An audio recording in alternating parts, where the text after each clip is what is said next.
Ouais, je suis la Street et Sprinter, c'est Jomac. J'espère que vous allez bien, j'espère que je vous ai pas trop manqué, hein. J'espère que vous êtes bien. Profitez pour vous améliorer pendant ces mois de février-mars. Alors, qu'est-ce que je faisais pour ces temps-ci? Bah, moi, je suivais ma période estivale. Et ça sera donc la sujet de la vidéo. Parce que pour ceux qui savent, donc, je fais de l'athlétisme, hein. Et je pense que vous le savez depuis l'an dernier maintenant. Fin d'année dernier, j'ai fait une vidéo sur ma saison estivale. Et je crois qu'il y a 2-3 mois, j'ai fait une vidéo sur la saison hivernale, plus sur la préparation. Donc là, on va plus parler de ma préparation pour la saison estivale. Alors, il y a deux choses. Donc, comme vous le savez, je suis spécialiste de 200 et 400. Hein, je pense que vous avez dû le remarquer. Et bon, même si je fais quand même toujours quelques 100 mètres histoire de m'amuser, histoire de bien partir. Parce que 100 mètres, il y a quelque chose que j'aime bien faire. Enfin, c'est une distance que j'aime bien faire, même si je peux aussi là-dedans. Ça permet de partir fort, hein, c'est très important, et d'avoir la vitesse, de tester une vitesse max. C'est vraiment la distance pour ça, parce que c'est une ligne droite, du coup vous trouvez bien. Et en dehors de ça, je suis spécialiste de 200-400. Voilà, c'est au vu de ma grande taille, les avantages de résistance que j'ai. Et du coup, ma préparation, elle se fait par 5 entraînements majeurs. En vrai, je dirais même qu'il y a 2 entraînements majeurs, mais en vrai, je dirais 5. La résistance lactique, elle se fait le lundi. C'est plus des séances résistance lactique. On cherche la vitesse, mais pas trop. Tu vois, parce qu'il y a une séance de résistance, on cherche vraiment la vitesse. Moi, c'est résistance lactique. En gros, ça sera le lundi, par exemple. C'est une séance qui sera sous forme de tours, on va dire. En gros, c'est des 200 et 150. Mais pourquoi je vous dis que c'est en forme de tour? Parce que on fait un tour de terreur et après on a une grosse pause de 7 à 8 minutes.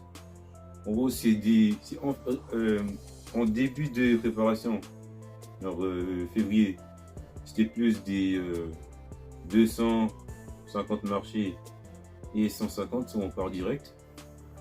Le 200 il est tranquille, on va faire en 25 secondes. Et le 150 par contre, il faut envoyer, tu vois.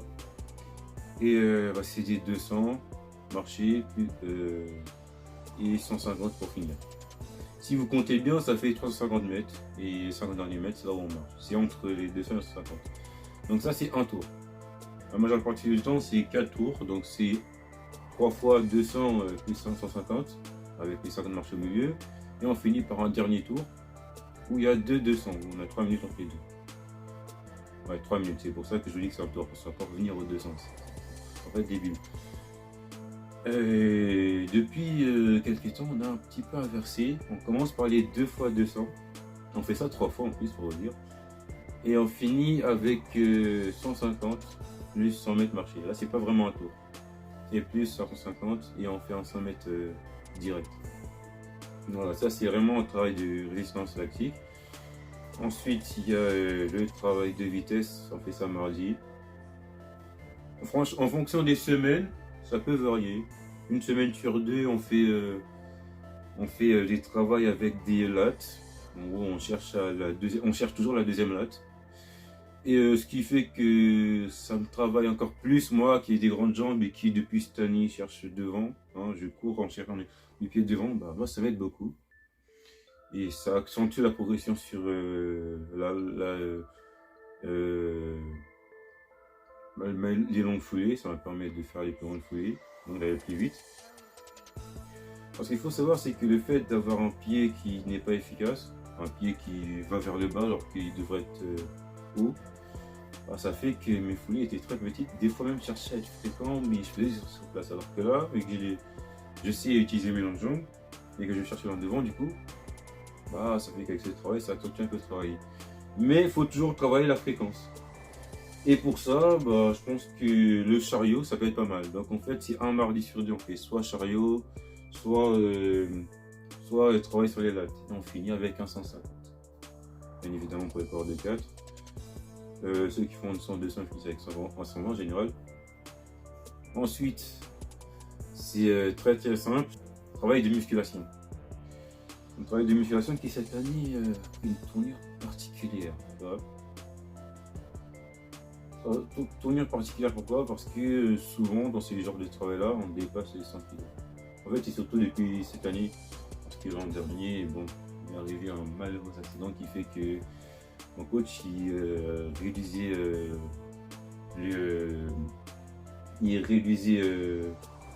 la charge de travail. Je parle pas de charge de volume, je parle de charge, genre la charge à soulever.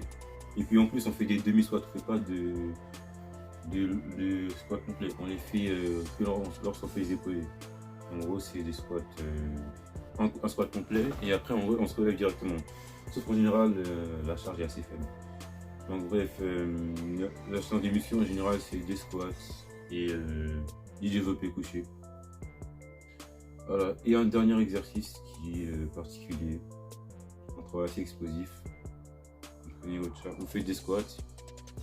Enfin, c'est même pas des squats en vrai, c'est une barre qui est au sol et tu ramènes ta barre sur ton épaule. Après, en squat, bien évidemment. En quart de squat. Ensuite, le travail du jeudi, c'est la résistance-vitesse. C'est pour ça que je vous ai dit que lundi, c'est pas la même chose. Là, on travaille vraiment la résistance-vitesse. Et la résistance-vitesse, bah, c'est des séances où on va vite. Sur en général 1-300 et après on fait soit des 150 soit un 200. Si c'est 3 courses, 4 courses, mais si on doit aller vite, forcément vous doutez bien. Vraiment de la résistance vitesse. On fait pas beaucoup de courses, mais en général les courses on doit y aller à fond. Et c'est du 150, c'est du 300. Enfin un 300 et des 150. Des fois on fait des 250. On fait un 250 vite lundi. On alterne le rythme, on va à fond, on ralentit. Puis on va à fond. Ça, c'est le travail de relance, surtout pour les coureurs de 4, c'est très intéressant. Enfin, pour tout sprinter en soi, c'est intéressant. Et la dernière séance majeure, c'est des côtes, qui est allégée depuis qu'on a rajouté la résistance vitesse. C'est le travail des côtes en fait. On commence à 40 et on finit à 150 mètres. Et les 150 mètres en côte, c'est pas des blagues. C'est vraiment pas des blagues. C'est pour ça que quand on parle du corps de 800 qui prend comme séance un 300, 350 en côte, un 300 en côte, bordel. Respect à vous, les gars. Ça doit pas être facile de faire ça en côte, franchement. Et il y a quelques séances en plus de ces séances majeures. Par exemple, des fois le vendredi, je fais des départs en start. Hein, vu que moi, c'est mon défaut, c'est le départ. C'est pour ça que je travaille le 100 mètres. Donc c'est vu que mon défaut c'est le départ, dans ma préparation je rajoute des séances où je fais que des départs. Et pour compléter ça, pour avoir un entraînement très léger, je suis vraiment minimaliste en fait quand je fais des entraînements en plus. Le départ en start et je fais 5 000 watts. Et le dimanche, bah, des fois je vais à la salle. Je fais pas grand chose aussi, hein, c'est des charges légères. Mais ça c'est ma préparation estivale. Et les 2 entraînements en plus, en général, j'ai fait seul. Voilà, j'ai fait seul. Ouais, voilà, j'espère que cette vidéo sur ma préparation estivale vous aura plu. On se retrouve bientôt sur les pistes, vu que la saison estivale approche. Et moi, je vous dis, prenez soin de vous. Peace. Vidéo ouverte.